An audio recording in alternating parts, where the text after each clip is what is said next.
और इस वक्त देश की जनता के मन में भी यही सवाल है कि ये होगा कैसे। ये समझने के लिए हमारे साथ पूर्व चुनाव आयुक्त ओपी रावत जी जुड़ गए हैं। जनप्रतिनिधित्व जो कानून है उसमें संशोधन करना होगा, जनप्रतिनिधित्व कानून 1951 में संशोधन करना होगा, लेकिन सर ये होगा कैसे? इस वक्त बहुत बड़ा कंफ्यूजन, देश की जनता ये समझना चाहती है कि वो भी चाहते हैं कि देश का पैसा डेवलपमेंटल वर्क्स में इस्तेमाल हो, लेकिन ये होगा कैसे? ये 2015 में इलेक्शन कमीशन से भारत सरकार ने पूछा था कि वन नेशन वन इलेक्शन कैसे पॉसिबल होगा और आपका इसमें क्या सुझाव है, क्या ये फिजिबल है? इलेक्शन कमीशन ने बिल्कुल अनइक्विवोकली कहा था कि बिल्कुल फिजिबल है। सिर्फ इसके लिए कॉन्स्टिट्यूशन में कुछ अमेंडमेंट्स करने होंगे, रिप्रेजेंटेशन ऑफ पीपल एक्ट में कुछ अमेंडमेंट करने होंगे, कुछ अतिरिक्त ईवीएम वीवीपैट खरीदने के लिए, बनवाने के लिए अतिरिक्त धनराशि देनी होगी और एक साथ चुनाव कराने के लिए जो मैन पावर लगता है, स्पेशली सेंट्रल पैरामिलिट्री फोर्स, उसको बढ़ाना होगा। इसके अगर ये हो जाता है तो इलेक्शन कमीशन इलेक्शन एक साथ करा सकता है।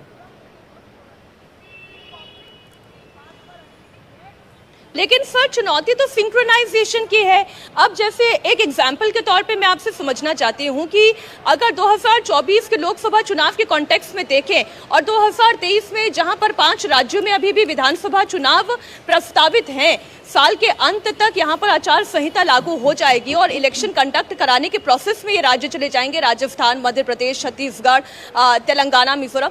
तो ये सिंक्रोनाइजेशन सर कैसे हो सकता है? इसके बारे में भी इलेक्शन कमीशन ने बहुत से विकल्प सुझाए थे। बाद में नीति आयोग ने और लॉ कमीशन ने, उन्होंने भी और उसमें विकल्प जोड़े हैं। तो क्योंकि ये पॉलिटिकल मुद्दा है इसलिए विकल्प दे सकते हैं, ये संस्थाएं विकल्प दे सकती हैं। अब उसको सारी पॉलिटिकल पार्टीज को एक साथ बैठ के तय करना है कि कौन से विकल्प अच्छे हैं जिससे कि सभी के हितों का संरक्षण होता है।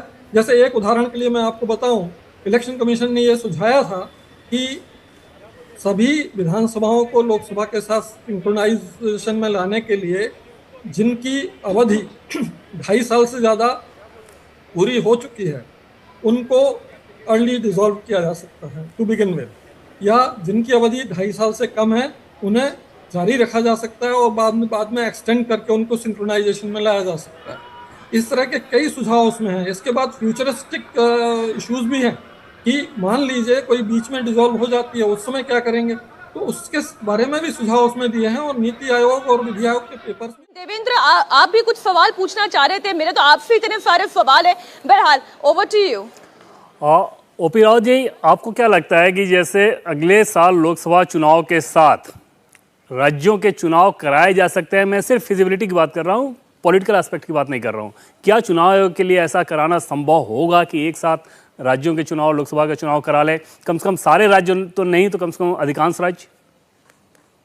अगले साल अधिकांश राज्यों के चुनाव कराने का सब जो मुद्दा है वो डिपेंड करेगा कि availability of EVM and VVPAT. अभी इलेक्शन कमीशन जो है वो लगभग 25 लाख ईवीएम और वीवीपैट से काम चला लेता है, क्योंकि पूरे प्रदेशों के, पूरे राज्यों के लोकसभा के साथ चुनाव नहीं होते हैं। जब पूरे राज्यों के लोकसभा के साथ चुनाव करने होंगे तो हर पोलिंग बूथ में 2-2 ईवीएम, 2-2 वीवीपैट ये सब लगेंगे और फिर उनका रिजर्व, ट्रेनिंग का रिजर्व, रिप्लेसमेंट रिजर्व वो भी लगेगा अतिरिक्त।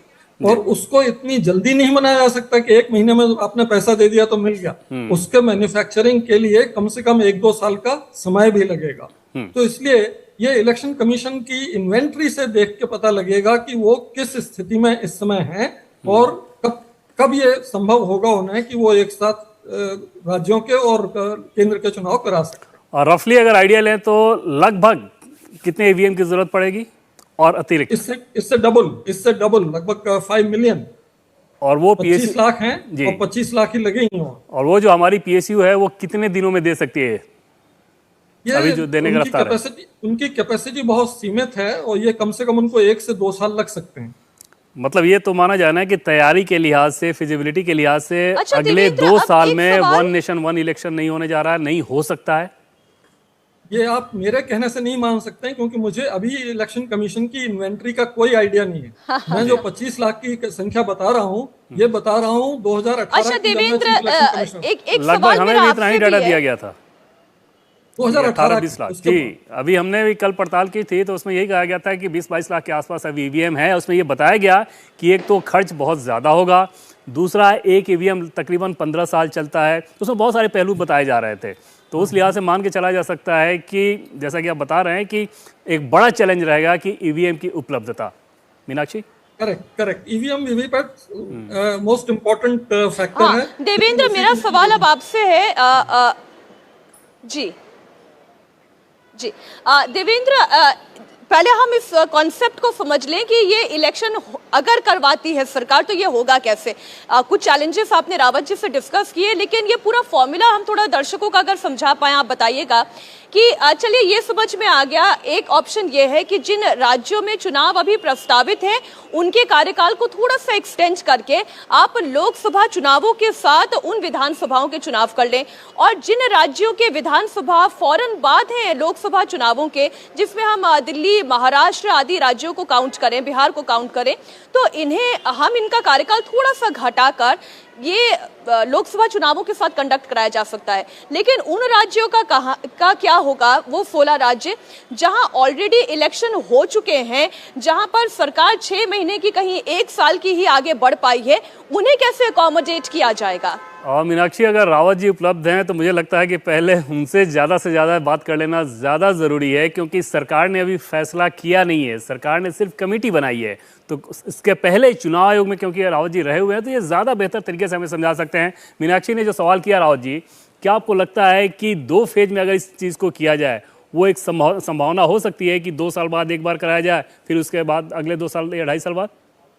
ऑलरेडी ये विकल्प नीति आयोग के पेपर में और लॉ कमीशन में सुझाया हुआ है कि अगर ज्यादा स्टेट्स को आपको कर्टेल करना पड़ा टेन्योर, तो वो अच्छा नहीं होगा पॉलिटिकली। इसलिए ये भी किया जा सकता है कि एक इंस्टॉलमेंट ऑफ इलेक्शंस जो है वो मई 24 में हो और एक जो है उसके 2.5 साल बाद हो, ताकि कम से कम कर्टेलमेंट, कम से कम एक्सटेंशन की जरूरत पड़े। ये विकल्प उन्होंने भी सुझाया है इसमें। तो कई विकल्प उसमें हैं, अगर तीनों पेपर आप देखें, लॉ कमीशन, नीति आयोग और इलेक्शन कमीशन, तो ये सभी विकल्प उसमें हैं। लेकिन क्योंकि विकल्पों पर निर्णय पॉलिटिकल होगा, सारी पॉलिटिकल पार्टियों की सहमति होनी चाहिए ताकि ये किया जा सके। एक बहुत बड़ा चैलेंजेस ये रहेगा कि कैसे सिक्योरिटी फोर्सेज उतने ज़्यादा डिप्लॉय किया जाए, चुनाव आयोग जितने सिक्योरिटी फोर्सेज चाहता है उतने डिप्लॉय किया जाए, वो एक बड़ा चैलेंज रहेगा कि उतनी संख्या कहाँ से आएगी। बिल्कुल रहेगा ये, क्योंकि इलेक्शन कमीशन ने यही कहा था कि हमें बहुत ज्यादा मात्रा में सेंट्रल पैरामिलिट्री फोर्सेस की जरूरत होगी, इसलिए उनकी भी व्यवस्था करनी होगी अगर ये तय होता है कि एक साथ सभी चुनाव कराने हैं। लेकिन अगर ओवरऑल देखा जाए राव जी, तो ये कहा जा सकता है ना कि ऐसा बिल्कुल भी नहीं है कि ये अचानक से कोई बात कही जा रही है। जैसे 2015-2014 के बाद से प्रधानमंत्री जब बने नरेंद्र मोदी, तब से उन्होंने इस आइडिया को देना शुरू किया और 15 से इस पर लगातार सीरियस डिस्कशन हो रहा है। तो कम से कम हड़बड़ी में ये चर्चा नहीं की जा रही है, या कमेटी आज बना दी गई तो ऐसा नहीं है कि हड़बड़ी में कुछ किया जा रहा है। बिल्कुल सही कह रहे हैं, इस पर बहुत कुछ चर्चा हो चुकी है, कई फोरम में इस पर चर्चा हो चुकी है, परीक्षण हो चुका है, कई रिपोर्ट्स इस पर सबमिट हो चुकी हैं। तो इसलिए इस विषय पर काफी विचार मंथन हो चुका है और हड़बड़ी में कहना ठीक नहीं होगा। चुनाव आयोग के लिहाज से अगर बात करें तो क्या चुनाव आयोग भी इस बात को लेकर मुतमईन रहेगा कि ऐसा करना ज्यादा अच्छा है? चुनाव आयोग ने ही सबसे पहले ये सुझाव दिया था जब ये 67 के बाद ये आउट ऑफ सिंक हुए, तो 80s में चुनाव आयोग ने ही ये सुझाव दिया था एक साथ चुनाव कराने की व्यवस्था करनी चाहिए। मतलब ये जो आइडिया है ये एक संवैधानिक संस्था का आइडिया है। अगर ऑल टुगेदर हम मशीनरी की बात करें, अगर हम ऑल टुगेदर सर मशीनरी की बात करें तो सर जिसमें हम सुरक्षा बलों का डिप्लॉयमेंट हो गया या हम ईवीएम की अवेलेबिलिटी की बात कर लें, ऐसे कौन कौन से चैलेंज है जिन्हें सबसे पहले हमें सुलझाना होगा या जिस पर हमें पहले फोकस करना होगा? सबसे पहला काम तो होगा अमेंडमेंट्स, जिसके लिए पॉलिटिकल पार्टीज की सहमति जरूर होगी ताकि वो सारे अमेंडमेंट्स बहुत आसानी से पास हो जाएं, क्योंकि बिना अमेंडमेंट्स के इलेक्शन कमीशन बाध्य है एग्जिस्टिंग लॉज और कॉन्स्टिट्यूशन के अनुसार कि जिस हाउस की अवधि खत्म हो रही है उसका वो इलेक्शन करा दे, उनको कराना ही पड़ेगा। तो इसलिए पहला काम होना चाहिए अमेंडमेंट्स, और जब अमेंडमेंट्स हो जाएं तो उसके बाद एक 1.5 साल 2 साल जितना समय लगे उसका एक फेज प्रोग्राम बना लेना चाहिए कि अगर 2 इंस्टॉलमेंट में कर रहे हैं तब तो कोई दिक्कत ही नहीं, 2 साल बाद आपके पास पर्याप्त ईवीएम वीवीपैट्स भी होंगे, पर्याप्त सेंट्रल पैरामिलिट्री फोर्सेस भी होंगे तो आप ये कर सकते हैं। तो इसलिए बाकी चीजें फेज मैनर में एक बड़े अच्छी प्लानिंग के जरिए उनको किया जा सकता है।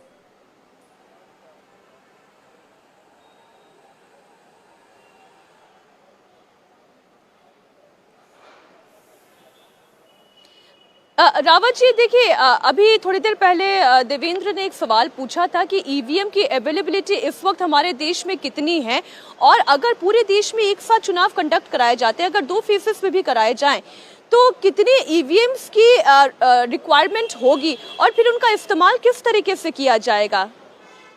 अगर 2 फेजेस में कराने का तय होता है तो बहुत कम समय में पर्याप्त ईवीएम हो जाएंगे, क्योंकि 22-23 लाख जैसा मिस्टर देवेंद्र ने बताया है, इतनी ईवीएम अभी आज की इन्वेंट्री में है इसी इलेक्शन कमीशन के पास, और उससे ज्यादा लगेंगी नहीं अगर 2 फेजेस में कराना है। तो बहुत थोड़ा सा काम करना होगा और उससे ईवीएम और वीवीपैट की पूर्ति हो जाएगी।